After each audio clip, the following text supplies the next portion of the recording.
bên kéo bên mà để bằng mình kinh coi bên ai tuy có nghe thế nhưng bé rõ bằng mình linh lung con gì bé mi thì kéo coi hung coi mò bên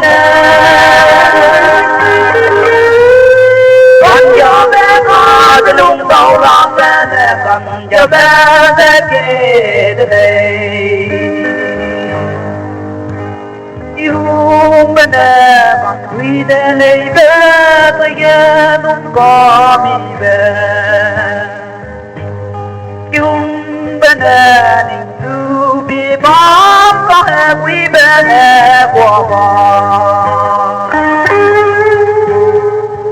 lung con si bé mi thì kéo dài hung gai mò bên con cho bé có thì lung đầu lòng bé con cho bé sẽ đi nung tiêu bé lùi để bom bom ngâu nung tiêu bé đi mà năm thu về thằng yêu để bắt để rõ đâu rõ mà mình anh cũng làm gì để đi thì kia lại cũng gây mò bên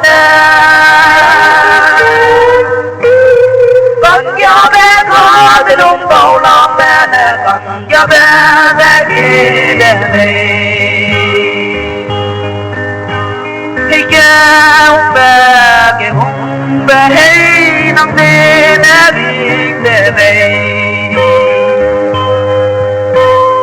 kéo bé cái hung bé để cũng nằm cứu tình mình cũng còn gì bé đi thì kéo lại cũng gây mò bên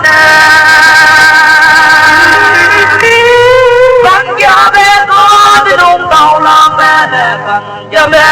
sẽ kể đây con cho bé kể đây